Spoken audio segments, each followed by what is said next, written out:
Distinguished guests, esteemed speakers, ladies and gentlemen, welcome to the Sarajevo Security Conference. We live at a time when conflicts are increasingly internationalized, crises are more fragmented, multiple actors operate in loose and rapidly shifting coalitions with different agendas. These developments are both the symptom and the cause of the increased unpredictability and fragility of the global landscape. Nowhere is this more evident than here in the Balkans. Our region has come a long way over the last 2 decades. Developing the region's potential will require new sources of dynamism and transformation to overcome deep-seated social, institutional, and security challenges. Geopolitical divides are rarely solved. However, they can and must be managed. Over the next few days, we will explore strategies to combat foreign malign influences, reinforce democratic values, and harness the power of cultural diplomacy. Our discussions will not only shape regional policies, but also contribute to the broader array of European security and transatlantic relations. We are honored to host distinguished speakers and participants who will bring unique insights and expertise to our deliberations. Your presence underscores the importance of this conference and the issues we aim to address. Thus, our collective wisdom has the power to forge new paths of cooperation and understanding. Together, we can craft a vision for a more secure, prosperous, and interconnected Balkans. So it is therefore my distinct privilege to introduce our esteemed speaker who will deliver the opening remarks. Please welcome Dr. Hikmet Karčić, Director of the Sarajevo Security Conference, with a round of applause.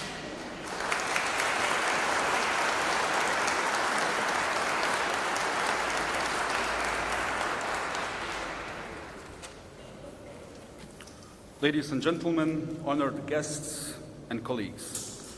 It is a privilege to welcome you to the Sarajevo Security Conference, a key initiative of the Western Balkans Center at the New Alliance Institute. We are meeting at an important moment for the relationships between the Balkans, the United States, and the European Union, which are more vital than ever. This conference is a place for ideas, strategies, and hope for a region with a complex history. The Western Balkans is not just a region, it is a crucial part of shaping the future of European security and transatlantic relations.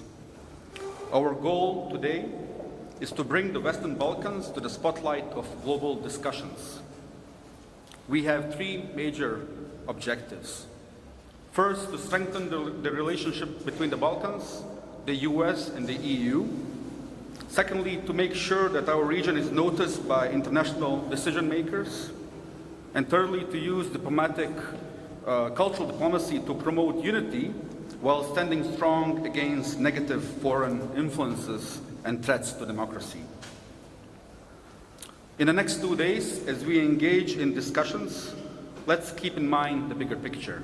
We aren't just talking about stability in our region. We are shaping a future of peace and cooperation across Europe. We are also preparing for future challenges and opportunities. The knowledge and experience among our esteemed guests are very impressive, from diplomats to researchers and security experts to policymakers. Each one of them brings their valuable insights. Let's use these next 2 days to challenge all ideas, form new partnerships, and build a strong vision for the Western Balkans, one of prosperity, security, and a commitment to democracy. Let's build new bridges of understanding and cooperation between the Balkans, the United States, and the European Union. Thank you very much for being here tonight, and I look forward to the progress we'll make together. Thank you so much.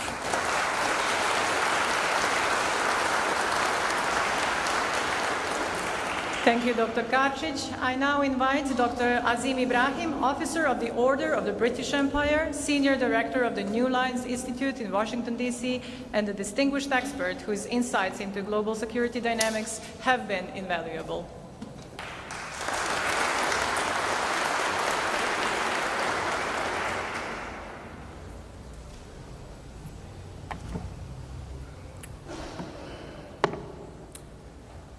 Ladies and gentlemen, we gather here today at a crucial juncture in the history of the Balkans.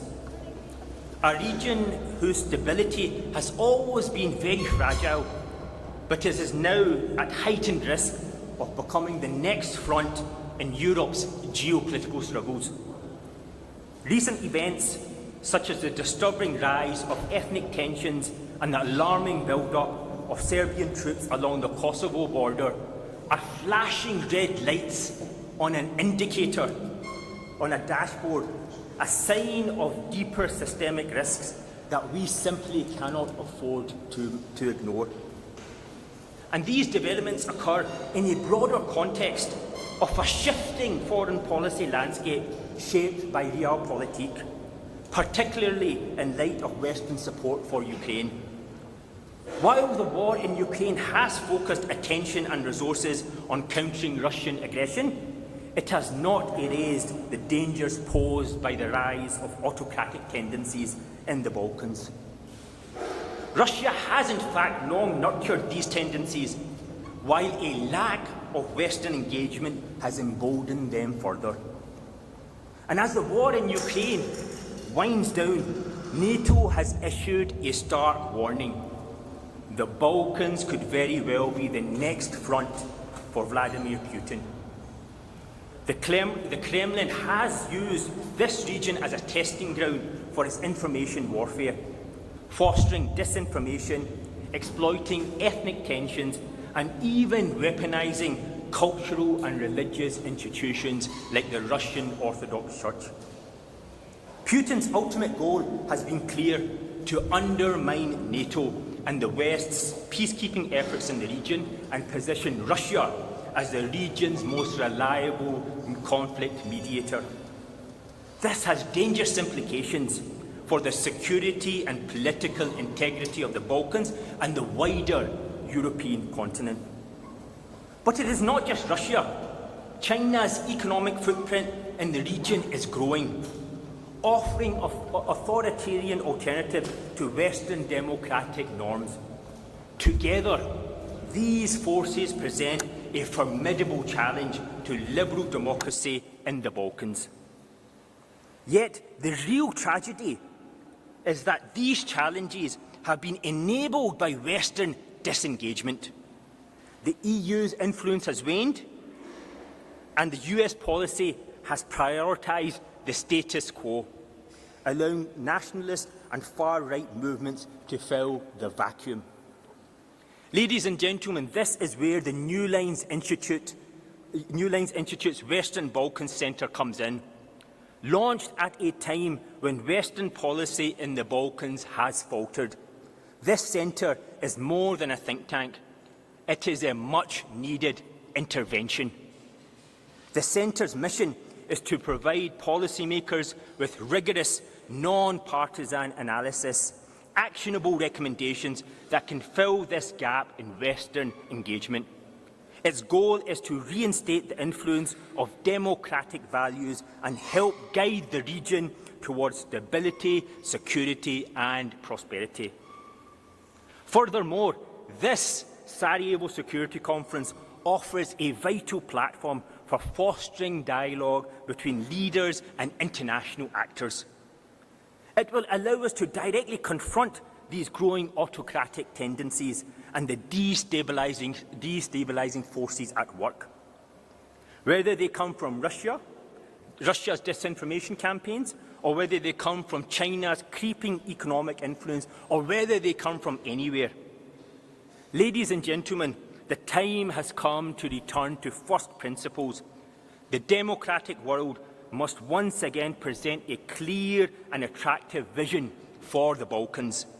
A vision of democracy, prosperity and integration into the Euro-Atlantic community. But we must also stand firmly behind that vision through sustained engagement and tangible action. The New Lines Institute's Western Balkans Centre, with its multiple pioneering projects, which you will hear about over the coming days, including and especially this Sarajevo Security Conference, are not just important initiatives. They are essential if we are to stop the Balkans from becoming the next battlefield in the global struggle between democracy and autocracy. I look forward to meeting and speaking with all of you over the coming days, and thank you so much for listening.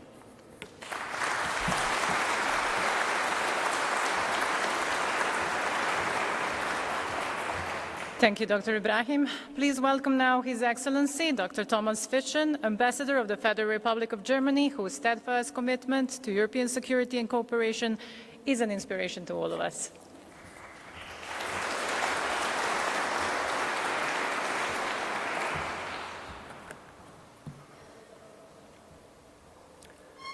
Dear Dr. Karic, dear Dr. Ibrahim, my dear colleague, Ambassador Van den Doel from the Netherlands, ladies and gentlemen.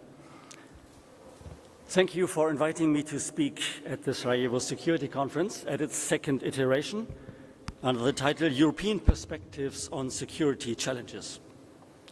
Luckily, I'm not here to deliver a keynote speech, nor is it my task to go through the agenda and tell you the German government's position on each and every topic.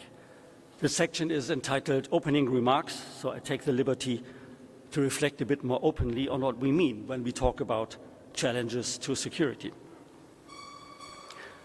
UN Secretary General Antonio Guterres, who will be opening the UN Future Summit next Monday in New York, has characterized the state of things as follows. Our world has entered an era of chaos.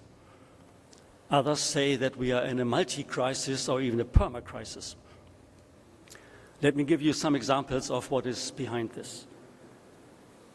First of all, the terrorist attack by Hamas against Israel and the escalation of violence that it has triggered has caused immense human suffering in Israel and Gaza, and it is drawing neighboring and regional powers into a confrontation with probably unfathomable consequences. Russia's war of aggression is a blatant assault on the sovereignty and territorial integrity of Ukraine that also willfully targets the civilian population and infrastructure. It is also a blatant violation of international law and the very principles of the Charter of United Nations by a permanent member of the Security Council. And the war is also impeding the production and export of wheat from Ukraine, plunging entire societies in faraway Africa, which rely on these imports to feed their populations, into poverty and famine.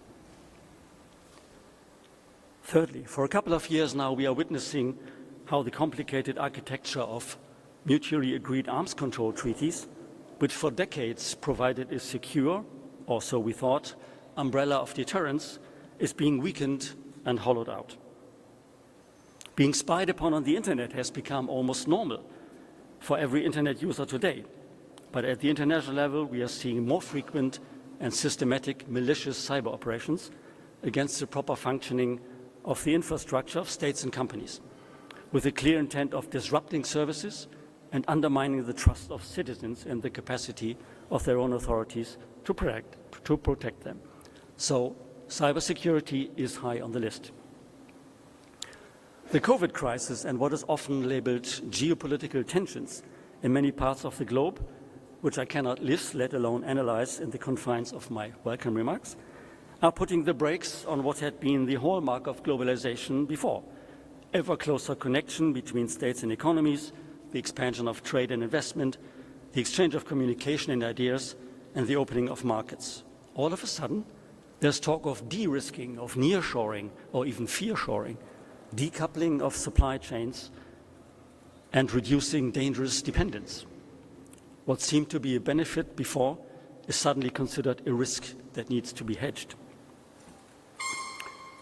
In more general terms, we're entering into a period where, at the international level, 2 decades of a push towards closer cooperation between states and economies is being reversed. The values and virtues of multilateralism and free trade are being replaced by open rivalry, claims of legitimate spheres of influence, the ridiculing of international law, and the dismantling of international organizations. In many countries, we see authoritarianism on the rise, democracy in decline, human rights, including those of women, violated, freedom of the press being limited. We see exploding inequalities and deepening polarization, which breed anger and resentment and in return fuel conflict. Who could have imagined a decade ago that today many international observers are greatly concerned about eventual repercussions which the upcoming presidential elections in NATO's largest and strongest member may have on the organization itself? And there is, of course, another looming crisis, which the UN Secretary General has called a war with nature, which may explain why NATO is about to set up its 30th Center of Excellence in Montreal this year, devoted to environment and security. I'm afraid that our colleagues working there will also have heard Mr. Guterres say that this is a war which we can only lose. The list is, of course, longer, as our agenda clearly spells out. And I'm saying all this not to discourage you, but for quite the opposite reason. There's obviously a lot for you to discuss, and I'm happy that this type of discourse is happening here in our beautiful host country. This region must take its proper place in discussions like these because, as the title of our conference suggests, it is part of Europe and it can and must add to our common perspective on security. And 2 days before the start of the UN Future Summit in New York, the conference for sure comes at the right moment. Ladies and gentlemen, experts of all kinds assembled here in Sarajevo. In view of the accumulating security challenges, I call on you in the next 2 days not only to think outside the box, but to think against the box. Thank you very much.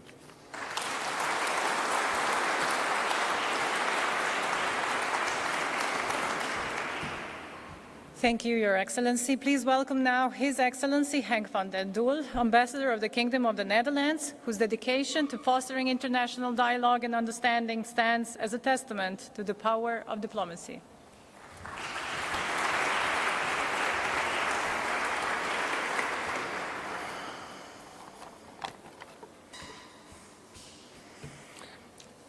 Ladies and gentlemen, dear friends, dear colleagues, it is once again a profound honor to address you in Sarajevo, a city that has long been at the crossroads of history. Sarajevo is not just the heart of Bosnia and Herzegovina, but also a symbol of enduring challenges and remarkable resilience. As we discuss European security, it is essential that we place Bosnia and Herzegovina at the center of our conversation. For the Netherlands, the security and stability of Bosnia and Herzegovina are of critical importance. The nation of BiH, with its mosaic of ethnicities, religions and cultures, represents both the potential and the challenges of the entire Western Balkans region. Bosnia and Herzegovina's journey towards stability and European integration is not just a national endeavor, it is a key component of the broader European project. For a long time, my country, the Netherlands, has been a supporter of BiH Euro-Atlantic integration, recognizing that its future lies within the European Union and within NATO. The Dutch perspective on security in Bosnia and Herzegovina is rooted in our deep commitment to European unity and the belief that a secure Bosnia and Herzegovina is essential for a secure Europe. However, we are also acutely aware of the obstacles that remain on this path, including political fragmentation, external influences, and socio-economic challenges. One of the cornerstones of our policy in Bosnia and Herzegovina is the promotion of robust democratic institutions. The Netherlands believes that only through a strong, inclusive and accountable governance framework can Bosnia and Herzegovina overcome its internal divisions and build a future based on shared values and common goals. This brings us to the significance of the Sarajevo Security Conference itself. Following our support for last year's inaugural edition, it is heartening to see the emergence of this conference as a new tradition. The importance of hosting such a conference in Sarajevo cannot be overstated. It not only highlights the city's historical role as a meeting point for diverse cultures, but also emphasizes our commitment to addressing regional security challenges head-on. Unlike conferences like the one in Belgrade or in Budva, which may focus on broader regional narratives, the Sarajevo Security Conference is characterized by its dedication to fostering genuine dialogue and cooperation tailored to the unique needs of Bosnia and Herzegovina and the Western Balkans. In light of recent geopolitical developments, including the ongoing conflicts in Gaza and Ukraine, as well as the forthcoming presidential elections in the United States, our security paradigms are evolving rapidly. These global dynamics have profound implications for Bosnia and Herzegovina as they shape both internal political landscapes and external relations. It's crucial that we engage in discussions that reflect these realities, allowing us to better navigate the complexities of our current environment. Together, through this conference and through our collective efforts, we can forge pathways that strengthen our security frameworks and promote lasting peace in the region. The future of Bosnia and Herzegovina, and indeed of Europe, depends on our ability to work together, to listen, and to learn from one another. Thank you very much.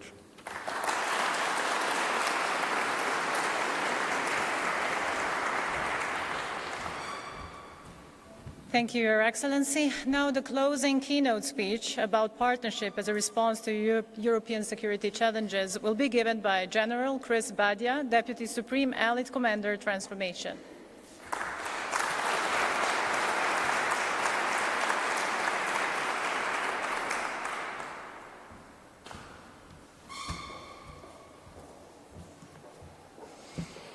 Your Excellencies, distinguished guests, ladies and gentlemen, first of all, a warm welcome from my side, and great to see so many people here, and that's what we just heard. It's about dialogue, and it's about the region, and it's good that you're all here, and I'm really looking forward to the next days in order to see those discussions.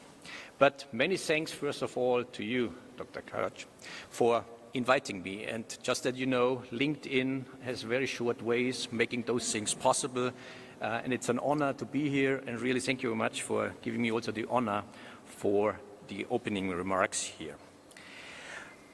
And at the same time, I congratulate you. We heard it's the second time, and being to a lot of conferences, like most of us, we know how much hard work it's behind the scenes to the team. So really, I congratulate you. I think we congratulate you for setting up such an important event in this important region. And let me assure you, NATO's present, and present through the representatives being here today and tomorrow, underscores our unwavering commitment to cooperative security, particularly with our partners in this region. Together, we are forging a path toward a shared vision of Euro-Atlantic peace, stability, and security. And this, ladies and gentlemen, leads me to my overall theme for tonight, from cooperation to resilience. And the ambassador just touched on resilience already, and it becomes more and more important as we go along. And with that, partnership as a response to the European challenges. And we heard that before, ladies and gentlemen, and just can reiterate it, the world is at unrest, okay? And the tensions and challenges I am personally observing within the 40 years of service I have, I can tell you it's the most worrying time if I look at the world as a whole as we go along. Challenges have changed and complexity has grown. Or in other words, it's not the one or the other challenge we are facing, no, it's all of them and the possibilities of the combination, and even more what I'm really worried is miscalculation in these times. We are living in a complex, congested and contested security landscape. driven by a rapid technological advancements, shifting geopolitical alliances, and emerging global challenges, including those, and we heard it, and we are very much from a NATO perspective also concerned about that, it's cyber and space nowadays. Where are we going? And we need to think a lot more about those domains. Peer-to-peer confrontation, you heard it, is back, and our European main focus on Russia is, of course, through its illegal and unjustified war and aggression against the Ukraine. But not only that. The all-domain threat posed by Russia to NATO and its partners will persist into a long term. Due to its technological disadvantages, Russia will focus on asymmetric warfare strategies, including cyber warfare, electronic warfare, information warfare, and special operations. Additionally, Russia's ability to employ and coordinate all instruments of power with little or no regard for collateral damage will present a challenge in itself. But there is much more. Global power competition with China. It's back.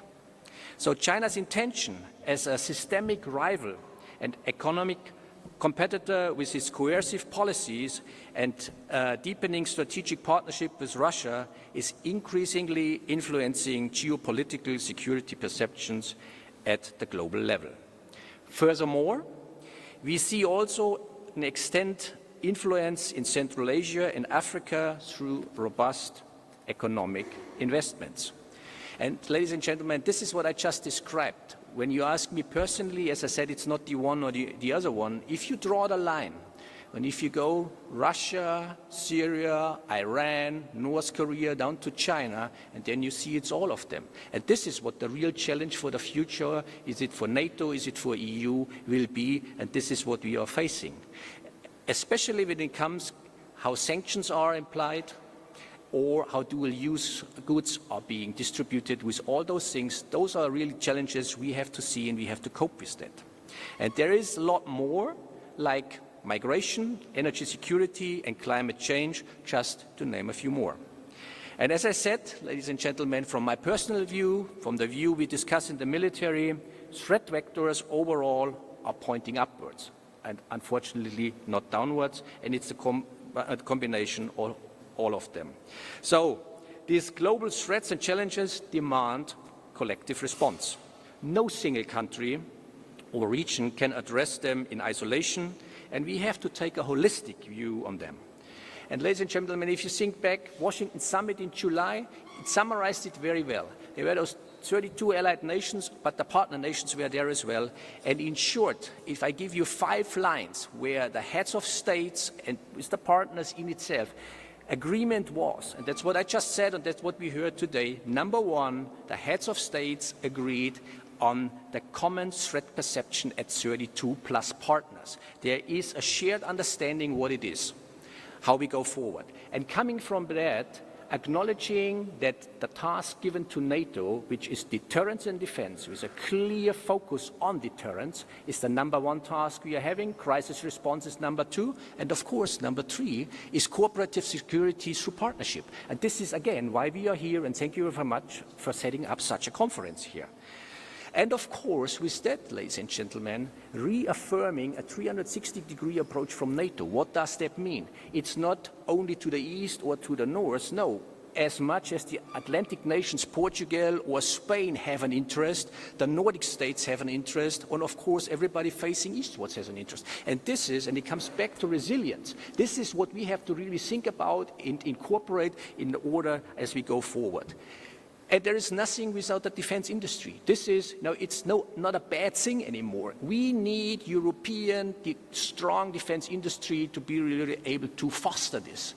And last but not least, point number 5 out of the Washington Summit, ladies and gentlemen, was resilience as a whole of state, whole of government approach. It's not only military or interior forces, whatever you have. No, it's the whole state if you want to defend and if you want to be resilient to that one. So when I come back to the task of partnership, ladies and gentlemen, how do we cope with all those challenges? What's our strategy? That is the question. So first of all, addressing these competing and wide-ranging security threats and risks will demand continuous and open dialogue. This is what it really is: robust national, regional and/or international responses supported by functional multilateral structures. Therefore, NATO's mission extends beyond deterrence and defense and crisis prevention. Its cooperative security and partnership are equally vital. With a network of 35 partners and 32 allies, NATO recognizes the strength that comes from collaboration. For more than 3 decades, NATO has developed a network of partnership with non-member countries from the Euro-Atlantic area, the Mediterranean, the Gulf region, and other regions like the Indo-Pacific. Beyond partnership with nations, also partnership with other organizations, African Union, European Union, and they are equally important to us. The question is, what strategy is behind it? And we call it within NATO out approach. What do we mean by that, ladies and gentlemen? We always try to outthink our opponent, we out-excel him, outfight him, outpace him, and outlast him, and last but not least, outpartner him. This is so important. Outpartnering focuses on fostering mutually supportive relationships to enhance security and build advantage within the security environment. It aims to gain advantage over adversaries by remaining the preferred partner for cooperation, fostering interoperability, and managing contested issues. This includes developing new partnerships, but the primary focus is on pursuing deeper and more strategically valuable partnerships to stay ahead of evolving threats. NATO's efforts are focusing on strengthening partners' preparedness and resilience, promoting good governance in the defense and security sector, and boosting partners' capabilities to prevent destabilizing activities and counter malign influence and foreign aggression. At the same time, and over years, partners have provided invaluable support to the alliance, including demanding NATO-led operations. So partner nations in Europe are crucial for maintaining the regional stability and preventing conflicts.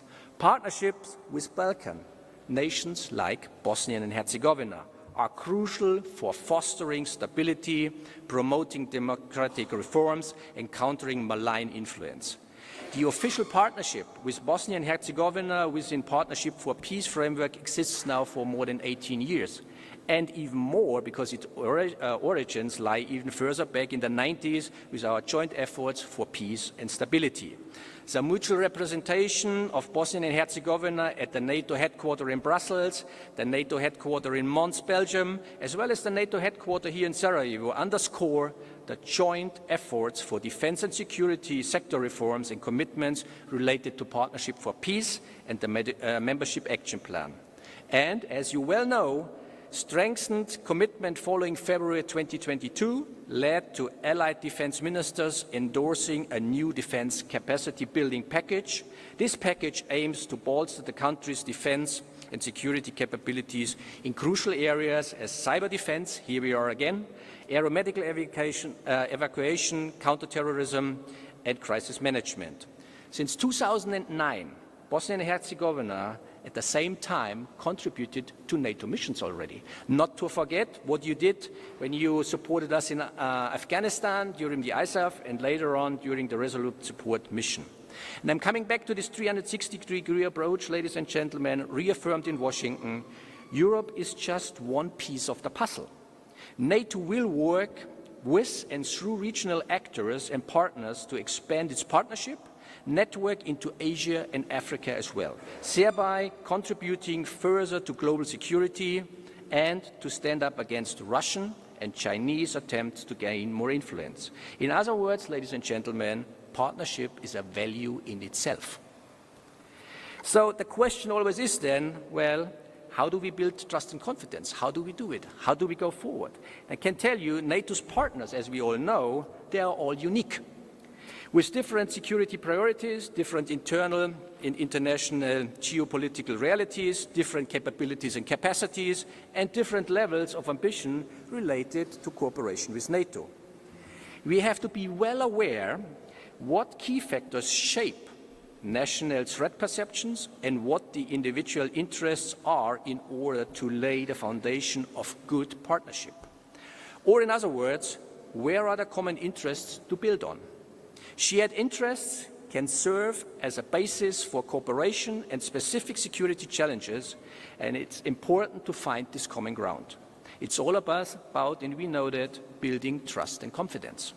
Through consistent engagements and collaboration based on mutual respect, which is essential for effective partnerships. And of course, fostering understanding and build again on resilience. Partnerships based on shared interests can help nations build resilience against external pressure and internal challenges. So, ladies and gentlemen, I'm working in a headquarters where we do a lot of those strategies. And what I just was outlining, we are at the strategy level right now. But the question always is, so what? What are we doing? And let me touch on that a bit more, or as I call it, what strategies can we use, how do we take it forward, and how can we achieve success?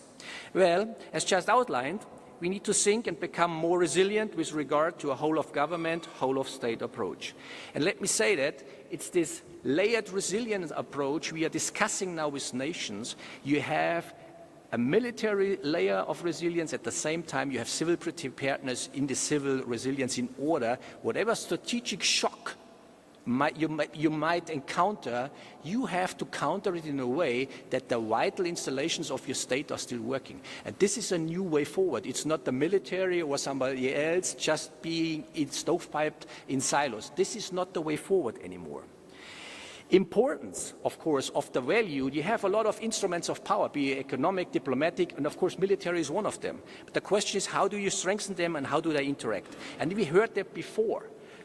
Status quo is not the level anymore. If you want to succeed, you need to come up, on top or above this status quo thinking, and this is exactly where layered resilience really goes in. From a military point of view, ladies and gentlemen, we always think in how to become dominant, what dominance to achieve. How do I have more information? How do I do better decisions? And at the end, when I have to engage somehow or escalate somehow, how I'm going to do that.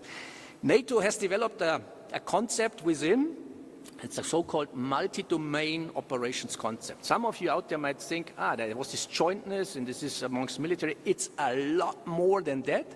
And this is really the new way forward with multi-domain operations. Why is it that way, ladies and gentlemen? Because it's the orchestration of the military domains and the synchronization with the civil domains. This is the new thinking, and this comes back to resilience. If we want to succeed, this is what we have to do, and this is how we have to come forward.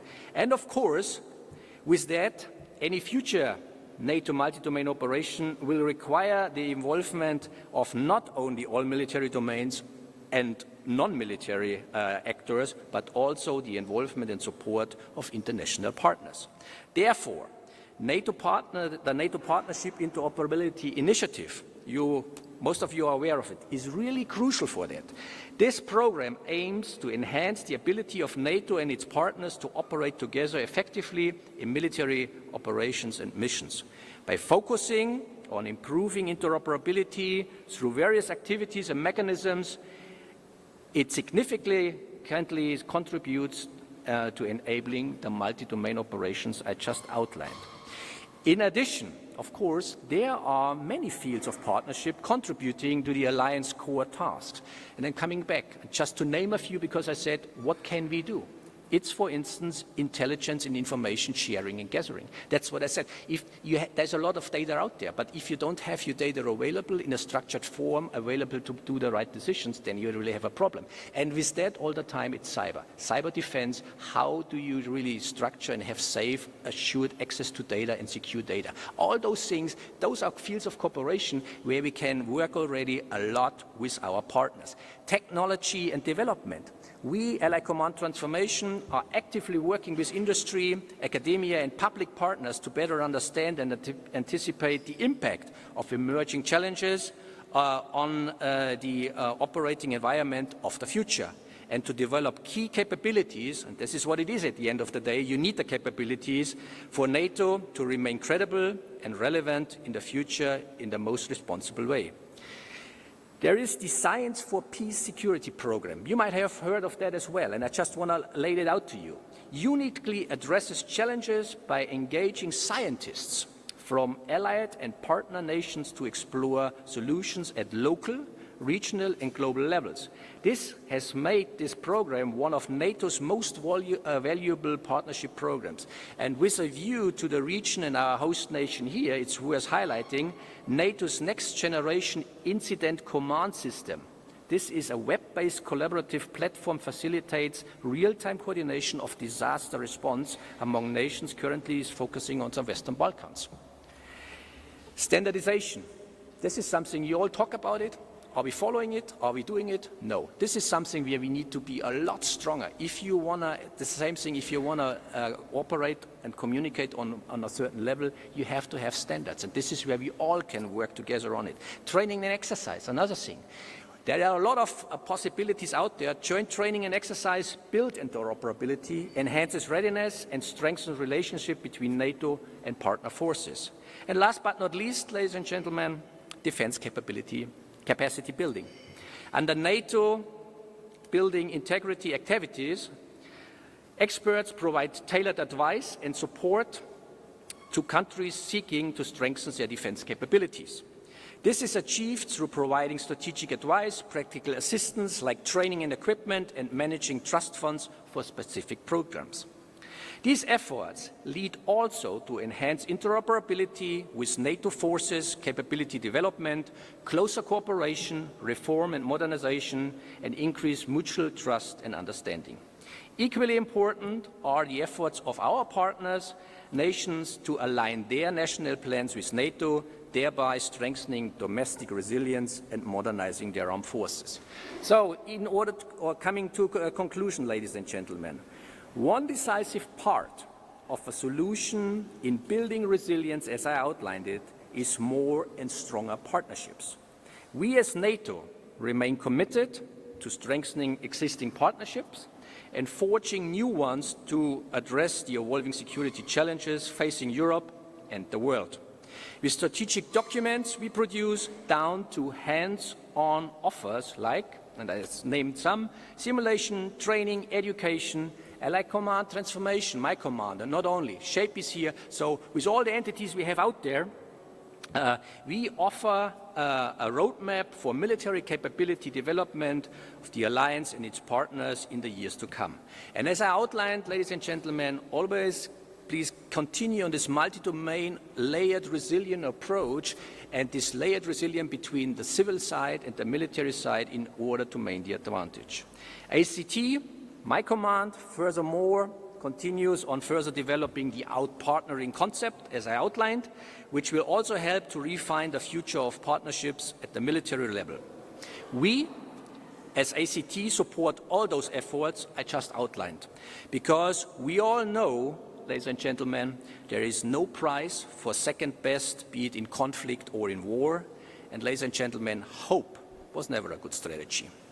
In closing, let me briefly highlight and promote, I talked a lot about partnership. We have an upcoming event here in Sarajevo. It's the so-called P360 Partnership Symposium, and it's taking place in Sarajevo in October, 22nd to 24th of October, titled Partnership in Age of Hybrid Challenges, with a focus on cognitive superiority and multi-domain operation.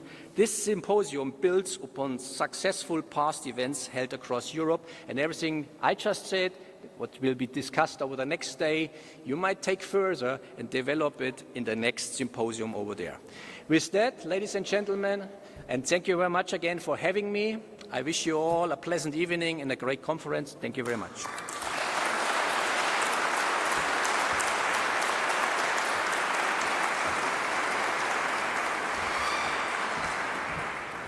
Thank you, General, and thank you all once again. Tomorrow we start with a rich program of the Sarajevo Security Conference, but now I invite you to enjoy a cocktail reception and music of Military Orchestra of the Armed Forces of Bosnia and Herzegovina. Thank you. Enjoy the evening.